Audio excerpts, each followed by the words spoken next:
Recording. Okay.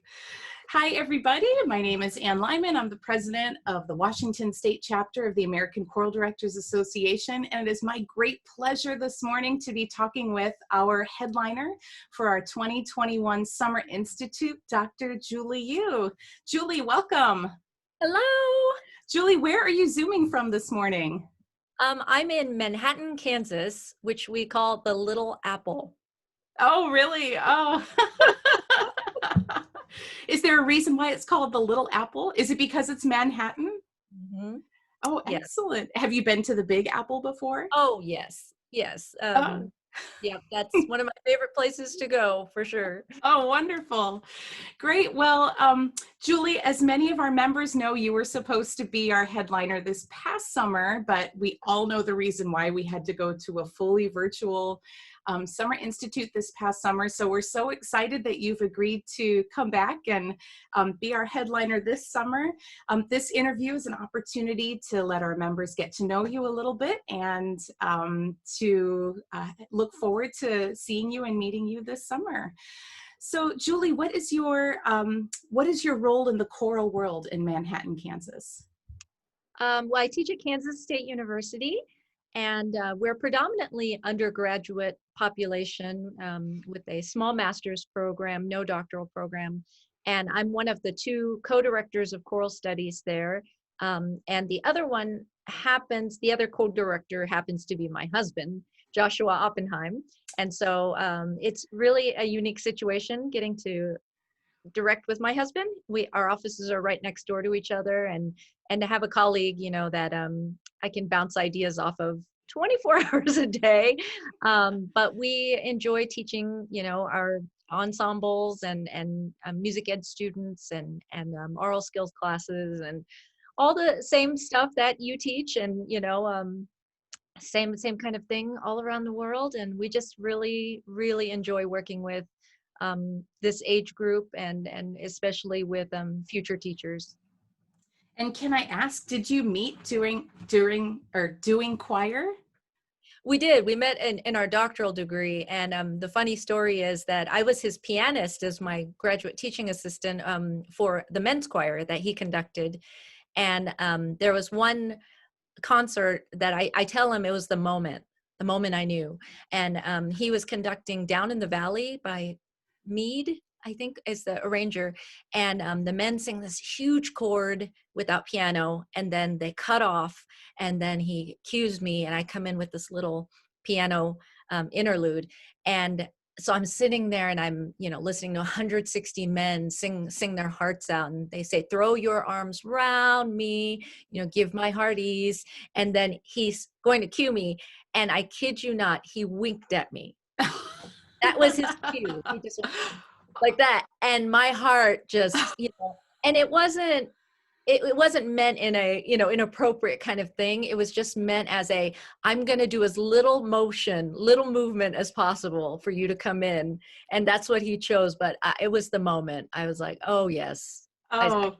you will be mine. You will be Is that but a conducting move that you now teach in your choral conducting I class? warn my students, I say, if you do that, just realize you're going to get married out of it. That's So right. use it carefully.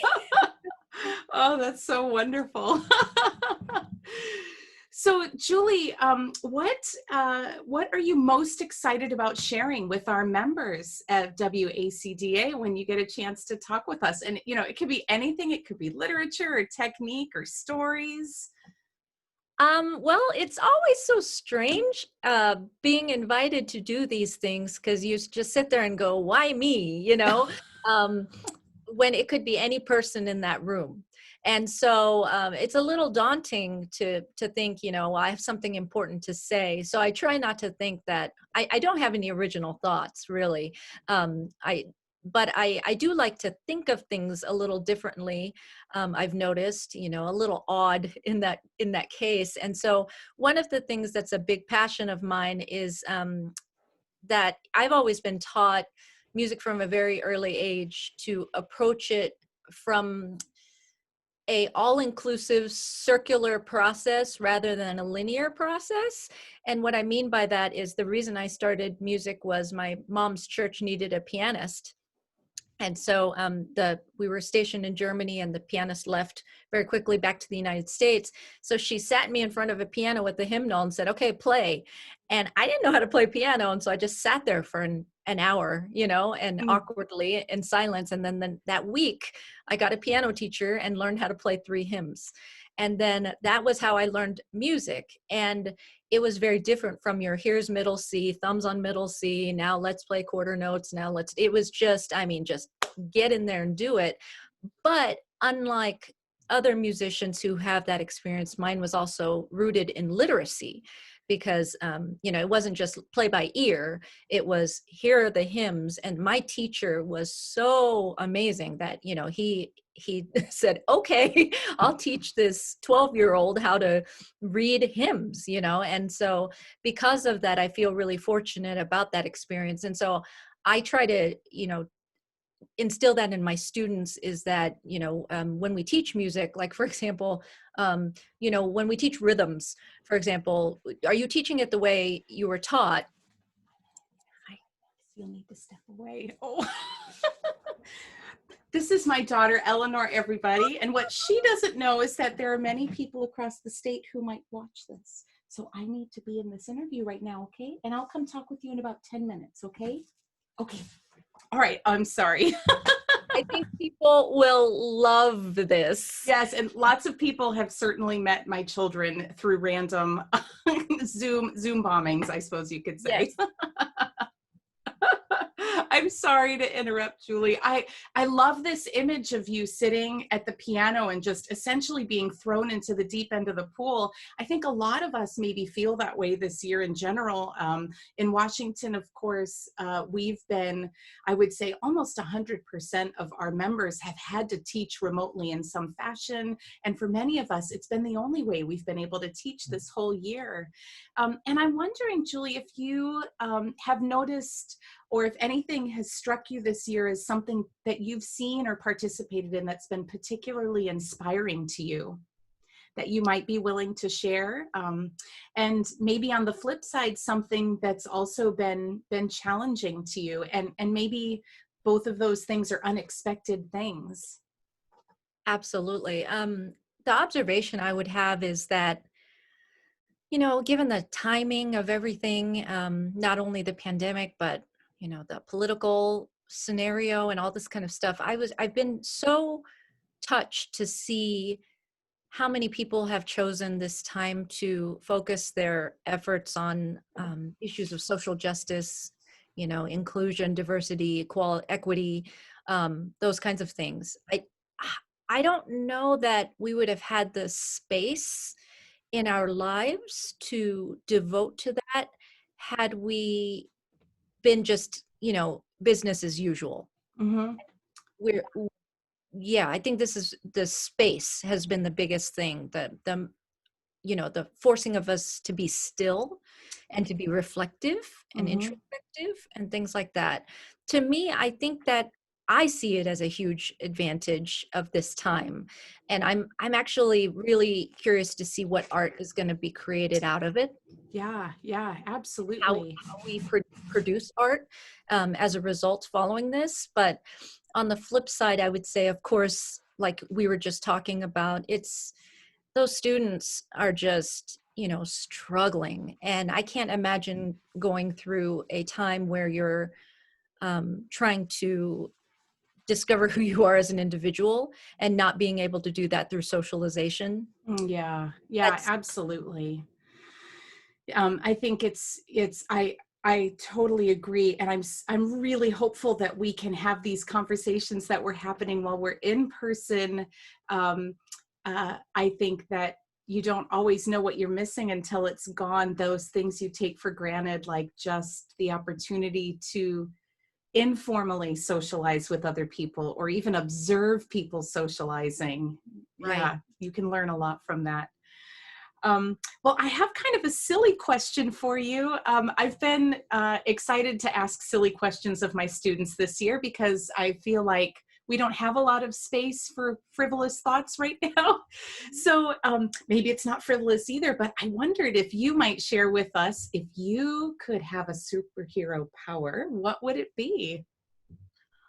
Oh man, I think my son and I play this game all the time, this or that. And mine would actually, I call it a villain power, not a superhero power. I wish that I could make people feel how they make other people feel in a really, really powerful, instantaneous way. And so I told my son, I said, like, for example, if somebody threw out garbage out of their car while they're running, going down a highway, my superpower would be like to throw it back in, or, and to me, that's like a villain power because it's like I want them to feel, you know, but on the good side, it would also be when you make someone feel really good that, all of a sudden you feel really warm and fuzzy. And that would be my power, just to try to make people think about their actions a little bit. Oh, yeah, I love that. That's so wonderful. And Julie, before we go, do you have any questions for me? Well, I have a silly question for you that my students make me ask all the people that I get to interview. And they always want to know, what are your ideas about Crocs, the shoe? Oh, Pro wow. Crocs? Or are you kind of like, oh, I think we could do better, Oh, what a great question. I cannot speak for all of our members here at Washington ACDA, so I will just speak for myself. Personally, I am pro Croc. And the reason why, and there are a couple reasons why for me. You can just slip them on your feet without having to bend over and put them on. So like these days for me, it's a complete victory if I can like put one leg in my pants without falling over, right? Those are tiny victories. So of all the tiny victories I want to be able to celebrate, putting my shoes on without having to bend over is definitely one of them.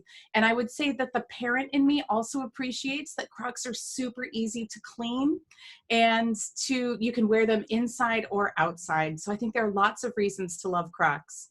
Those of you out there who are anti-Croc, I welcome the debate next time I see you. I think that says so much about you, and about how practical and pragmatic you are. And I love that. I love that you're just very confident in that idea. That makes me really happy. I'm also pro Croc, so Oh, excellent. I knew there yeah, was a reason why we clicked right I away. know.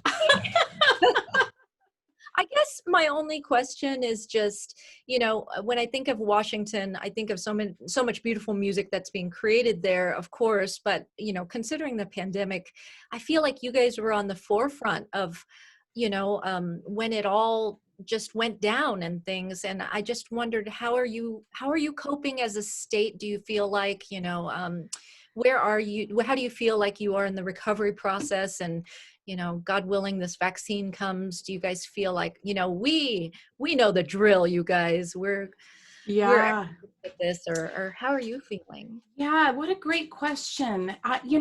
For me personally, I have a lot of friends and family members who live all across the country. And I think many of us in Washington maybe started life in other places. It's a state of many transplants, I would say, that I know more non-native Washingtonians than native Washingtonians for whatever reason. And so I know what my friends and family are going through in other parts of the state. And right now they are experiencing a wild ride in school, out of school, eat at the restaurant, suddenly can't eat at the restaurant. And I think in Washington, we've grown used to a certain way of staying at home and living remotely. And that's maybe a silver lining to what was a great shock to all of us back in March, when we saw that the pandemic really was starting in our state. And we had, like many other people, mandates came down, and we were thrown into situations where we had to learn to suddenly do things that we were so used to doing in person, from our homes. But it's been consistent, I think, for many of us, and that has been, frankly, a blessing as we go into what is, for many of us, the busiest time of the year.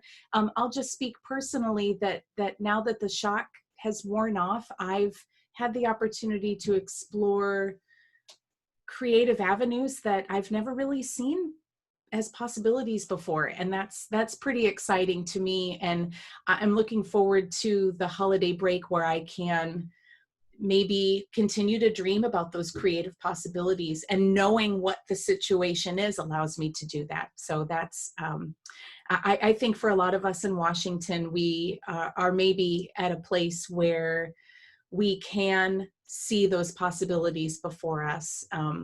Again, I can't speak for everybody, but at Washington ACDA, we hope to offer sessions and opportunities for our members to be able to talk about the creative process, no matter what our situation is like.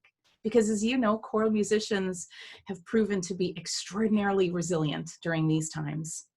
Right, right. Well, So that's beautiful. I love what you just said.